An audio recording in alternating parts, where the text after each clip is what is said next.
रणदीप सुरजेवाला पर बड़ा हमला बोला हुआ। दुष्यंत चौटाला ने कहा कि अगर कोई सबसे ज्यादा जलील होने के बाद भी कांग्रेस शासन में 10 साल तक कुर्सी पर चिपके रहे, लोगों ने हमें 16% वोट इसलिए दिया है कि हम जनहित में लोगों के काम कर सकें।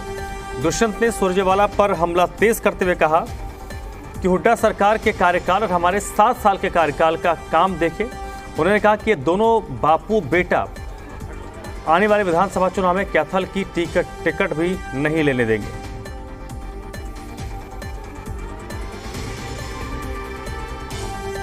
इलेक्ट्रोल ने 16% वोट जननायक जनता पार्टी को दिए हैं और इसलिए दिए हैं कि प्रदेश के हित में हम काम करें। जिस दिन प्रदेश के हित से बात बाहर हो जाएगी, जिस दिन हमें लगेगा उस दिन के निर्णय उस दिन लिए जाएंगे।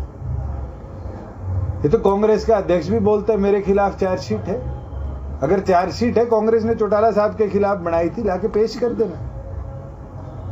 मैं तो खुल के कहता हूं कि ऐसे कोई तथ्य इनके पास हैं जहां मेरे को इरेगुलरिटी दिखती है। मैं तो सुरजेवाला जी को 10 चीजों पे जवाब दे चुका हूं, दोबारा उनने कभी भी जवाब नहीं दिया। कांग्रेस के राष्ट्रीय प्रवक्ता रह लिए हवाई बात करनी और जलील होके कांग्रेस में टिके रहना। अगर किसी से सीखना है तो रणदीप सुरजेवाला से सीखो कि भूपेंद्र हुड्डा ने 10 साल जब क्या किया था और 7.5 साल अब क्या किया है। और ये भी बता सकता हूं आज विधानसभा के चुनाव तो 1.5 साल में है, बाबू बेटा कैथल की टिकट भी को नहीं लेने दे। दुष्यंत चौटाला कैथल के दौरे पर है। उन्होंने गठबंधन सरकार के विकास कार्य गिनवाए हैं और कहा कि हरियाणा के इतिहास में पहली बार मंडियों में लिफ्टिंग, ट्रांसपोर्टेशन और किसान के पेमेंट पर फोकस किया जा रहा है। उन्होंने कहा कि हमने एक्सप्रेस हाईवे पर ग्रामीण इलाकों में ऐसी 122 साइट चिन्हित की है जिस पर इंडस्ट्री आने से लोगों को लाभ मिलेगा। दुष्यंत चौटाला ने आड़तियों की मांग पर भी अपनी बात रखी है और कहा कि सरकार ने 4 करोड़ से ज्यादा मंजूर कर दिए हैं, जिससे अतिरिक्त अनाज मंडी में एक बहुत बड़ा शेड का निर्माण जल्द पूरा होगा। दुष्यंत ने गठबंधन पर कहा कि गठबंधन में ऑल इज वेल है।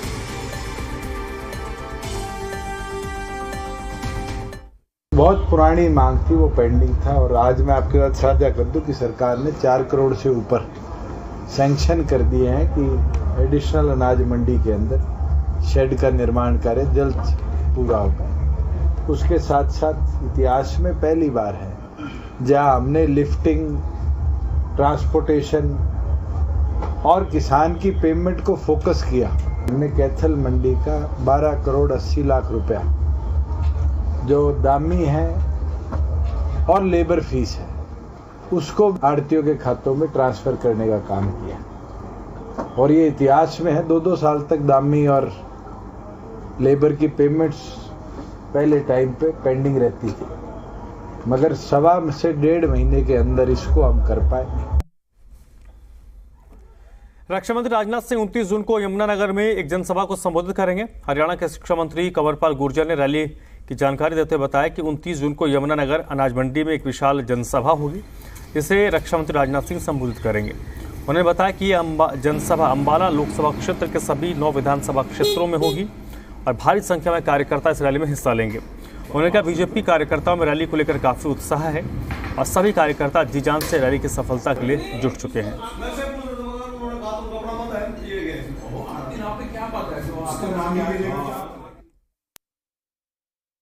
हाँ, निश्चित तौर से जो अम्बाड़ा की रैली है, अम्बाड़ा लोकसभा की, उसका हमने यहाँ जगाधरी में फाइनल किया।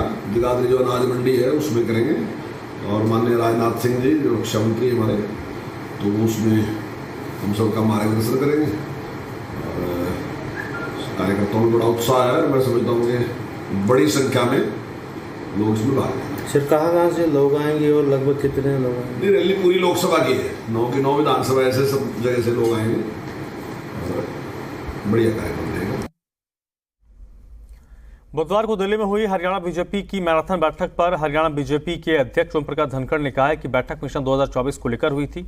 धनखड़ ने कहा कि बैठक अच्छी रही और उसके सकारात्मक परिणाम भी जल्द आएंगे। धनखड़ ने कहा कि बीजेपी हाईकमान हरियाणा बीजेपी कार्यशैली से बेहद खुश है। धनखड़ ने कहा कि 10 दिन के अंदर हरियाणा की सभी 10 लोकसभा सीटों पर बड़ी रैलियां होंगी। गुरुवार को धनखड़ झज्जर के गांव मछरौली में केंद्रीय सहकारी बैंक की ओर से आयोजित कार्यक्रम में भाग लेने आए थे। हरियाणा बीजेपी अध्यक्ष ओम प्रकाश धनखड़ ने नाबार्ड योजना के तहत लाभार्थियों को करीब 1.5 करोड़ रुपए के चेक वितरित किए हैं। बैठक के पूरे काम की समीक्षा को लेकर थी और जो 9 साल के कार्यक्रम चल रहे हैं उनको लेकर थी कल जो है। और मैं कहूँगा कि उन्होंने जो भी हमारी रैलियाँ चल रही हैं उन पर, वो खुद भी एक रैली में आए थे, उस पर उन्होंने जो है क्या कहेंगे कि संतोष प्रकट किया, सराहना की हरियाणा भारतीय जनता पार्टी की। हमने 10 दिन में 10 लोकसभाओं की रैली रखने का कार्यक्रम किया है।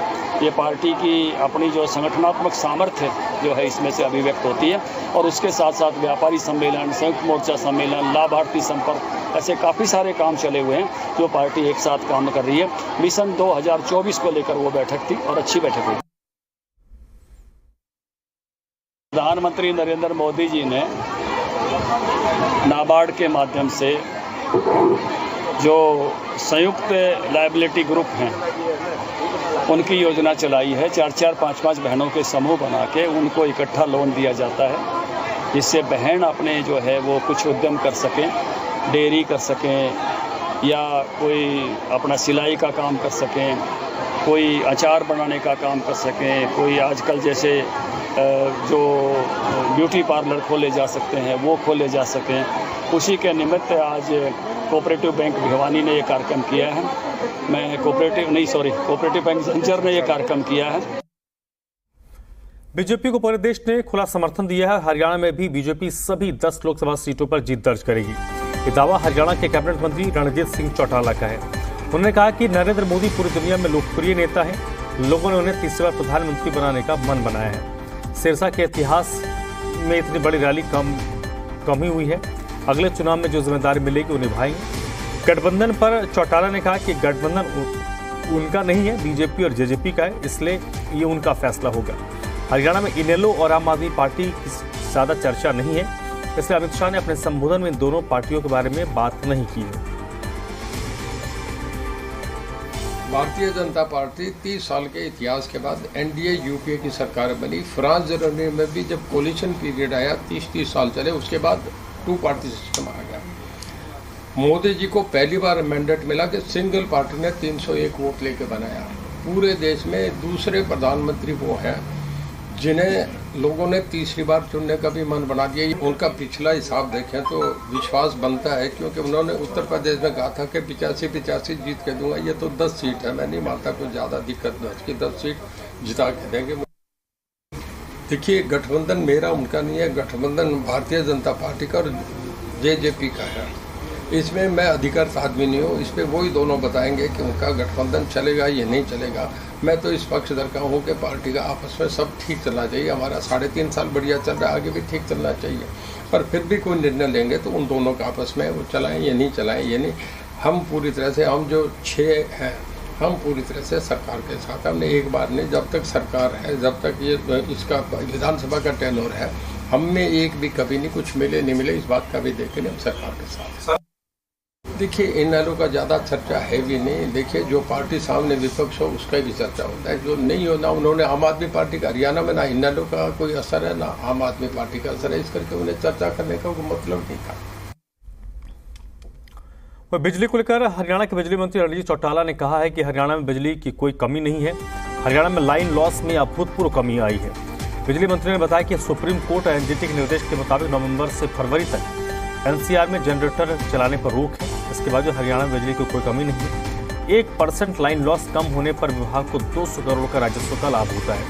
हरियाणा में लाइन लॉस में 9.43% तक की कमी आई है। इसके कम होने का मतलब है कि विभाग को 280 करोड़ का फायदा राजस्व के रूप में होता है। रणजीत चौटाला ने कहा कि हरियाणा की बिजली वितरण कंपनियां गुजरात के बाद देश में दूसरे नंबर पर है।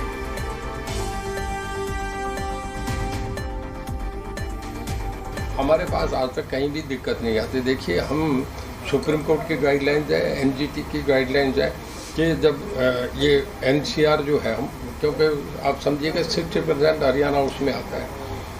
नवंबर से लेके जब पराली का कटने का समय आता है, जब पैडी का, उससे लेके हमें फरवरी तक सब जगह सुप्रीम कोर्ट की एनजीटी के कि आप ये थर्मल ये वगैरह नहीं चलेंगे।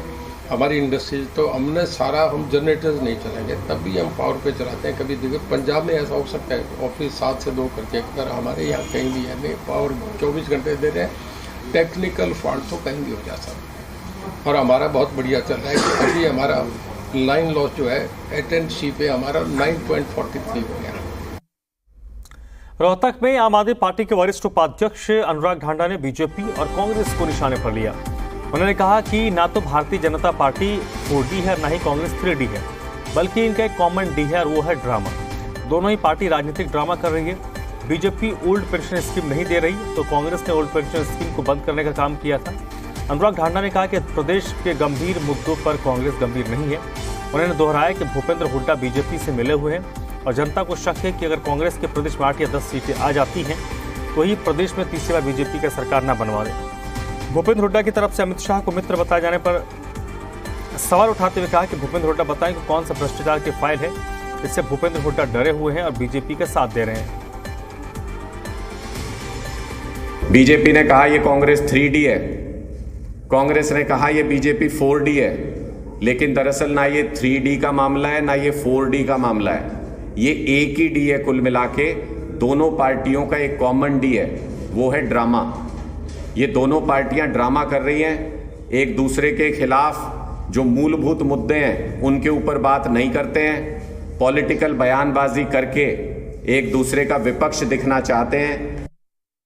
जितने महत्वपूर्ण मुद्दे हरियाणा के अंदर आपको पिछले कुछ समय में याद आते हैं, उनमें किसी पर भी कांग्रेस पार्टी ने कोई महत्वपूर्ण पोजीशन लेकर के कोई आंदोलन करने का काम किया हो, ऐसा नजर नहीं आता है। अगर बीजेपी आज ओपीएस नहीं दे रही है तो कांग्रेस पार्टी हरियाणा के अंदर ओल्ड पेंशन स्कीम को खत्म करने वाली पार्टी है। जितने भी दल हैं उन्होंने अपना अपना समर्थन अरविंद केजरीवाल जी के प्रति ज्यादातर दलों ने दिखा दिया है। ज्यादातर दलों ने ये कहा है कि इस अध्यादेश के खिलाफ हम अरविंद केजरीवाल जी के आम आदमी पार्टी के साथ खड़े हैं। और ये देखने वाली बात होगी कि कौन सी ऐसी पार्टियां हैं जो इस अध्यादेश के मामले में भारतीय जनता पार्टी को कवर करने की, उनको बचाने की कोशिश करेंगी। कौन सी ऐसी पार्टियां हैं जो सारे विपक्षी दल एक साथ आ रहे हैं इस अध्यादेश के मुद्दे पर, उसके बावजूद भी अगर किसी में इस अध्यादेश के मुद्दे पर साथ आने में हिचक है, इसका मतलब वो लोकतंत्र के दुश्मन बराबर के हैं जितनी भारतीय जनता पार्टी है, और वो भी लोकतंत्र के दमन में बराबर के भागीदार हैं। रोजगार के लिए भारतीय जनता पार्टी के राज में युवा परेशान है, तो भूपेंद्र हुड्डा जी ने भी कोई कसर नहीं छोड़ी थी। उनके राज में भी रोजगार के लिए पूरे हरियाणा में इसी तरीके से त्राही त्राही थी।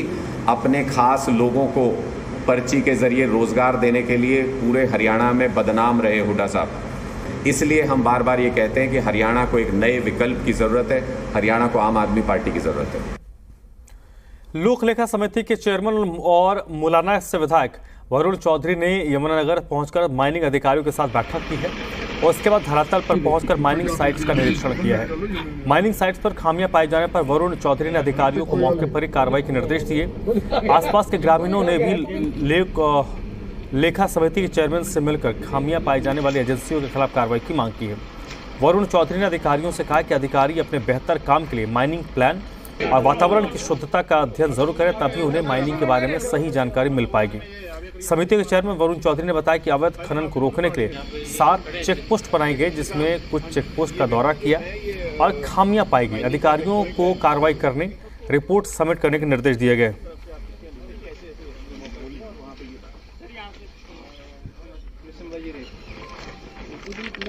6.5 लाख टन के करीब यहाँ पर खनन हुआ है, जो कि कानूनन रूप से गलत है। ऐसा नहीं किया जा सकता। एक दिन की भी लिमिटेशन है कि इससे ज़्यादा माइनिंग नहीं हो सकती, और जितनी माइनिंग ये कर दी, ये प्रैक्टिकली पॉसिबल भी नहीं है कि जितना आपकी साल की कैपेसिटी है उसका 80% आप एक महीने में कर दें, ये संभव भी नहीं है।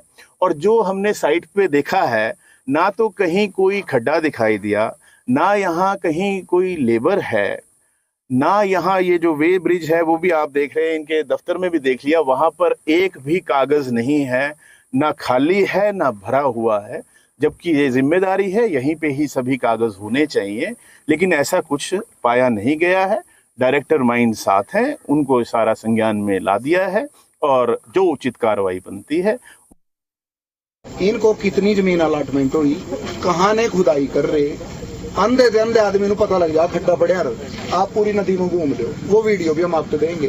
कहीं तो खुदाई होगा नहीं देखो जो जर लग रहा सारे लोहे पर, यहाँ कौन सी माइनिंग हो रही, पूरा जोन ये कह रहा कि जैसे 3 साल थे यहाँ माइनिंग न हो रही हो। एक और जी, और मैं रिकॉर्ड देखा, जब देखा एक मिनट में पता की गाड़ियां काट रहे, 15 गाड़ियां 1 मिनट के अंदर 15 परवाने तैयार। अरे यार एक ना जी वहाँ से जठलाने से परचेज आ रही है सैंड की, उस परचेज के ऊपर ये सारे आगा माल बेच रहे हैं। अगर नहीं कोई स्क्रीन वाला या स्टोन वाला नहीं लेगा उसके ऊपर पर्चा दर्ज करा देंगे। और अब देखिए 3 मिनट में 30 खबरें।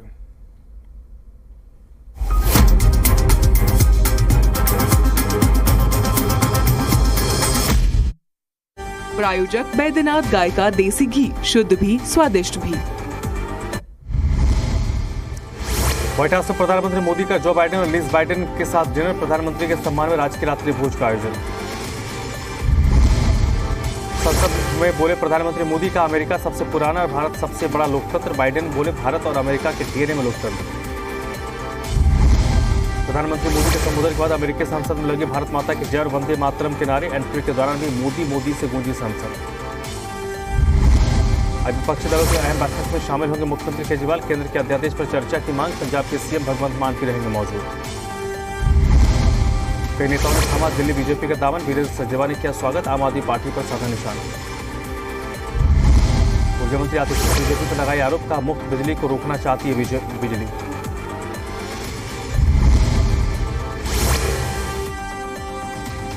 डीईआरसी अध्यक्ष को लेकर कांग्रेस ने बीजेपी और आप को घेरा, का मुंह में राम बगल में छुरी, स्वार्थ की सियासत का लगाया आरोप। गाजियाबाद में बिजली व्यवस्था बेहाल, धन्यवाद मोदी के कार्यक्रम में गुल हुई बिजली, राज्य मंत्री नरेंद्र कश्यप की मौजूदगी में कई बार मिली। जिले के मंडावली में बीजेपी का जोरदार हंगामा, मंदिर में के पास से अतिक्रमण हटाने गई टीम को रोका। मंडावली पुलिस ने कई प्रदर्शनकारियों को हिरासत में लिया, स्थानीय लोगों का प्रशासन के खिलाफ दिखा गुस्सा। मंडावली में हंगामे के कारण इलाके में भारी पुलिस बल तैनात, पुलिस प्रदर्शनकारियों के बीच हुई झड़प। बीजेपी कार्यकर्ताओं ने मंदिर के पास अतिक्रमण हटाने गई टीम को रोका, महिलाएं भी प्रदर्शन में हुई शामिल। मंडावली का हनुमान मंदिर मामले में सियासत शुरू, वीरेंद्र सचदेवा ने दिल्ली सरकार पर लगाया आरोप, कहा एक वर्ग को खुश करने के लिए कार्रवाई। मंडावली मंदिर विवाद पर आम आदमी पार्टी का पलटवार, आतिशी ने एलजी पर साधा निशाना, का एलजी ने 10 और मंदिर तोड़ने के दिए आदेश। मंडावली मंदिर की रैली तोड़ने पर घमासान, हिंदू सेना ने दिल्ली सरकार को घेरा। ब्रजभूषण के खिलाफ चार्जशीट पर 27 जून को सुनवाई, महिला पहलवानों के मामले में दायर हुई थी चार्जशीट। पहलवान के मुद्दे पर इंटरनेशनल ओलंपिक कमेटी गंभीर, इंडियन ओलंपिक कमेटी के चुनाव जल्द कराने के निर्देश। दिल्ली में जारी है डीडीए का बुलडोजर एक्शन, केशव कुमार के बाद सुशांत बिहार में लोगों की नींद उड़ी, नोटिस मिलने के बाद लोगों में खौफ। दिल्ली निगम की मेयर शैली ओबरॉय ने पटपड़गंज वार्ड का किया निरीक्षण, वार्ड में सफाई व्यवस्था का लिया जायजा। जिले के सीमापुरी में हटाया गया अतिक्रमण, कबाड़ का काम कर रहे लोगों ने जताया विरोध। दिल्ली में एशिया की सबसे बड़ी मंडी आजादपुर में गंदगी कालम, चारों ओर कूड़े अव्यवस्था कालम। प्रहलादपुर इलाके में पानी की पाइपलाइन फटने से लाखों लीटर पानी बर्बाद, शिकायत के बाद भी नहीं हुआ समाधान। कालूसराय में 4 साल से बिल्डिंग के बेसमेंट में भरा सीवर का पानी, 1 दर्जन की करीब दुकानें हुई बंद। दिल्ली के आनंद पर्वत इंडस्ट्रियल इलाके में सड़कों की हालत जर्जर, आए दिन होते हैं हादसे। रोहिणी सेक्टर 21 में सड़क की हालत खस्ताहाल, राहगीरों ने जताया रोष। जिले का पुराना पालम रोड की हालत खराब, रोड पर जगह जगह गहरे खड्डे, कई बार हो चुके हादसे। दिल्ली का अरबिंदो रोड पर जाम से लोग परेशान, सर्जर सड़क से होती है परेशान। गाजियाबाद में ही सड़क जाम से लोग परेशान, NH9 पर लगता है लंबा जाम। भीषण गर्मी में आंखों पर पड़ रहा असर, एम्स में आई स्पेशलिस्ट की सलाह, गर्मियों में रखें आंखों पर। यूपीएससी टॉपर इशिता कृष्ण को मिला सम्मान, उखला औद्योगिक क्षेत्र में हुआ सम्मान समारोह। प्रायोजक बैद्यनाथ गाय का देसी घी, शुद्ध भी स्वादिष्ट भी।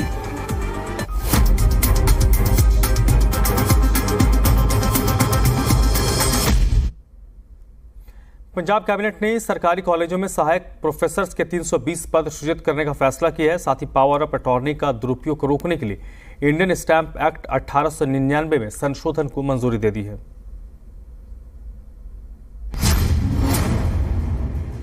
मुख्यमंत्री भगवंत मान की अध्यक्षता में हुई पंजाब मंत्रिमंडल की बैठक में कुछ अहम फैसलों पर मुहर लगी है। मंत्रिमंडल ने सहायक प्रोफेसरों के 320 पद सृजित करने के प्रस्ताव को मंजूरी दी है, जिनकी नियुक्ति 16 नए सरकारी कॉलेजों में की जाएगी। संबंधित कॉलेज साल 2021-22 में शुरू किए गए थे।